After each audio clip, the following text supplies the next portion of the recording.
Hey everyone, this is Louis7 and today I am excited to share that the beta for update 28.9 is up in the Lord of the Rings Online. Of note, this brings us the new Wildwood area, which is not a zone by itself, but it's actually a new addition to Breeland. And by the way, the Bree map got updated as well as the Heir of the Wind and Shire maps. And while I personally like the old styles of the map, I gotta admit the new ones do look nice. But the Wildwood brings us a lot of level 45 or so content to the game, and the update will also bring some stuff relevant to the level cap and to potentially players of all levels with missions. But back to the beta itself, it will be open until Thursday 5 p.m. server time, and that is February 11th, and I'm actually now planning for tomorrow's Ill Omen Skirmish event stream to also include a section exploring a bit of the beta with you all if you are interested in that. And also one final thing to point out before we get into the actual notes is the background gameplay. That is of me exploring the new Old Forest 3-man instance at level 130 and getting very lost, because it was a little bit of a maze to start, which was actually kind of nice. But let's get on to the actual patch notes. And for the very first thing, yeah, we have update 29 Wildwood. So Wildwood, you visit Trader's Wharf to start it in Evendem, or you can go to Trestlebridge in North Downs to start Wildwood questlines. There are two different factions, one's in Trestlebridge and one's at the Trader's Wharf in Evendem. And it looks like quests will unlock as you finish various reputation tiers with the two factions, so it's a little bit of a rep-based update. I'm kind of a bit nervous for that, so to speak, because at least it seems like in LOTRO's past, reputation has been a big gate to some things, and this sounds like it's even gating a lot of content behind reputation, so that could potentially mean a lot of grinding. But moving on from that, they have missions, landscape, and repeatable quests available for testing. I personally will not be doing too much of like landscape and repeatable quests. I will be exploring the landscape, maybe doing some missions, the new instances, things like that. But I will point out that in the update 28 beta, we didn't actually get any notes of what was available for testing, so this is kind of a nice thing.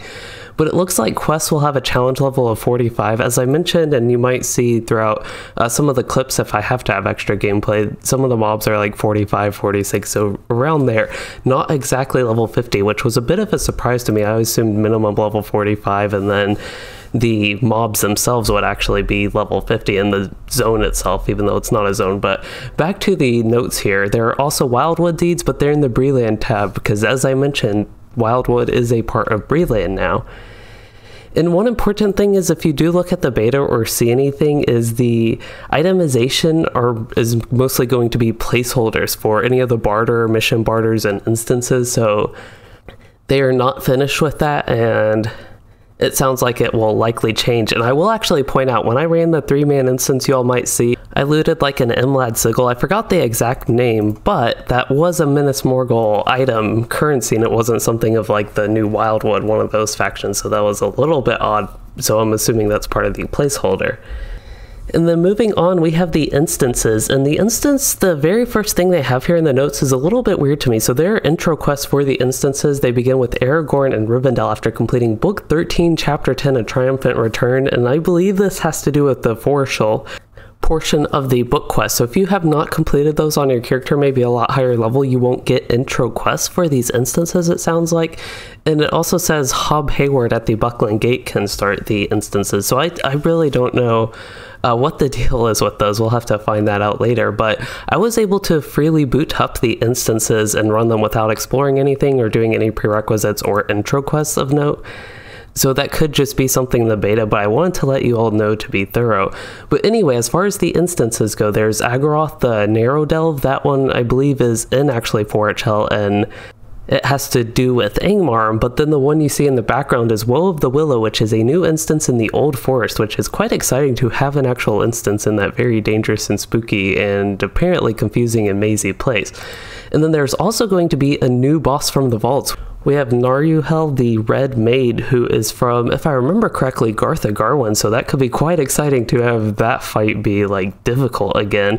But that is going to be for the Spring Festival. We will have that boss from the vault, so I'm actually really excited for that one and to see that fight as a boss from the vaults.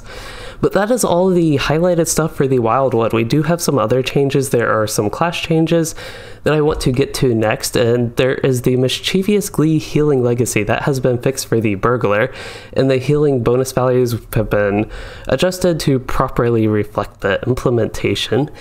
And then for captains, they had a change that apparently made Revealing Mark unable to target creeps, and that has been reverted, so you can target creeps with Revealing Mark. And then we have a few Guardian changes, and the first is Shield Wall apparently blocked you from using Stamp, which is a little bit odd, and it no longer will be doing that.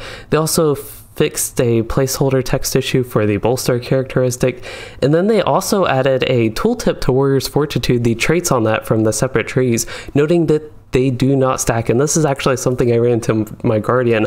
I did not know they didn't stack. I kind of assumed they did because there was no text actually saying they didn't, and then somebody let me know. So that's a nice thing that I'll actually note that in the tooltip. So the On a Mission weekly quest will change its version to be in line with update 29. So if you have that quest already in progress, it will be a good idea to complete it before the patch, because I believe it may reset your progress, it sounds like, if you do not. Otherwise, if you already have it completed or don't even have the quest, it will function as normal when the update is released. And then there's the next note is actually fishing works properly in the Elderslade region now. I don't really fish too much in LOTRO, but that's a little bit of a weird issue that fishing never worked. And actually, I want to point something out with the Wildwood real quick. And there is a very nice lake. It's not really a moving lake, so the water quality doesn't look super great like a lot of the still water in LOTRO compared to moving water, but it's just a very nice area. That seems like it would be a very nice fishing area, if I do say so. It's pretty peaceful and relaxing looking as well. But back to the actual patch notes here. It looks like some vendors in the Rohan neighborhoods have correct discounts, and then they also removed a bush from the base of stairs in Frostbluff, and any sort of removing bushes in LOTRO is a good idea to me, especially the ugly bushes, but the pretty bushes, which there are a few, just the very much minority, they made actually look good. And then there are a lot of changes to different like floating things or a little bit of display issues. And a weird thing in the patch notes is they say Gandalf is no longer floating in pre-battle Minas Tirith, and that change has already been applied, I know. And then another one is Stablemaster and Anak Curfew no longer sounds like a Beorning.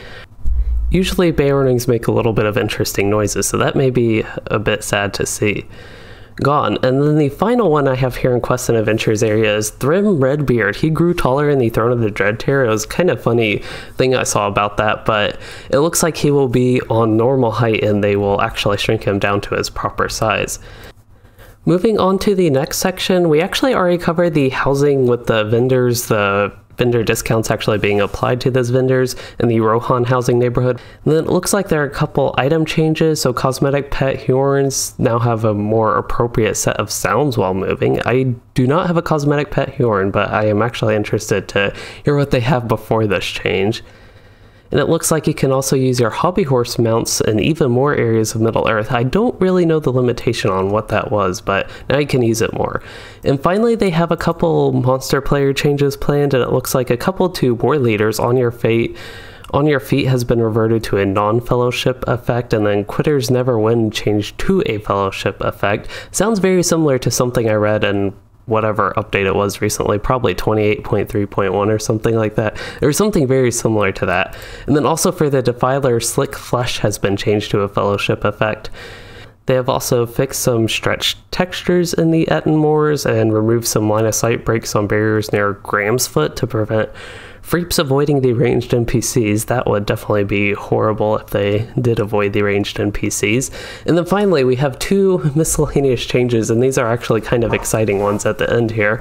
So for this update, the virtue cap has been increased to 74, and it previously was 72, as far as I know. So a little bit higher virtues, more grinding with that, and more possible stats. And then finally, the last note here is the lighting in LOTRO has been updated. They have a new advanced graphics options named Per Pixel Lighting Attenuation, and that has been added for DirectX 10 and 11 that increases the lighting quality. I will be interested in testing this out, but it will make the lighting softer, and it looks like more consistently use normal maps and specular highlights. So this is actually something I do want to test out right now in the game with you all. So I am in a new section of Trestle Bridge here, and for the Wildwood part, this is actually the Trestle Bridge gate. This way will lead to the Wildwood part of Bree. But anyway, that is not relevant for what we are doing. We want to look at the new lighting setting. And I don't know if this is probably not in post-processing. Wonder where it is. It's DirectX 10/DirectX 11. Here it is. It's already checked. I guess I have to actually turn on high quality lighting. I have some performance issues sometimes. It looks like I had that unchecked, but let's see. I actually don't even notice a difference. I notice a little bit of a difference on my armor, actually. That is where I can see it. It actually does look better checked to me. You can see a little bit more detail, a little bit better lighting, I think, in that area. I don't see any difference anywhere else. Like, if I just look at these different things lit up on the screen, it's only changes to my character pretty much that I'm seeing when I check and uncheck that. But maybe as I keep doing this, you all can see some differences. I actually see some here. When I have it checked, it actually gets darker, the little rock area right there, but then when it's unchecked, it gets brighter. I don't know if one looks technically better than the other, just comparing the little rock, but I assume the per pixel lighting will be overall better and might notice it in different areas where I am. But anyway, I just wanted to actually highlight that setting to show you all. And otherwise, that is really all I have for this video. Kind of as a summary, we have the Wildwood and a whole bunch of different changes with that. Again, I plan to stream this on Thursday evening. I unfortunately won't get a chance to do that before. And I really wanted to get this video out to give you all the information and all the LOTRO news with this. As far as some of my personal opinions so far, I am very excited for the update. I think it will be interesting to have a level 45 region. Again, I don't really plan to do the questing or anything like that in beta. I might explore the missions, the landscape, all that sort of stuff. And I think I will probably level here. I have a captain that's around level 52, and he is my closest to this level range, so I'll probably do the on-level questing on him if possible, and otherwise I will definitely check out the instances and missions because those scale on different characters.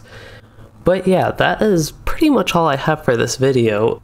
If you have any thoughts on the beta that you would like to share, please do comment with that down below. I'd appreciate seeing what people think of it, and if you enjoyed this video or perhaps learned something useful from it, please consider liking and subscribing for more or becoming a channel member to support the content. And thanks for watching, everyone.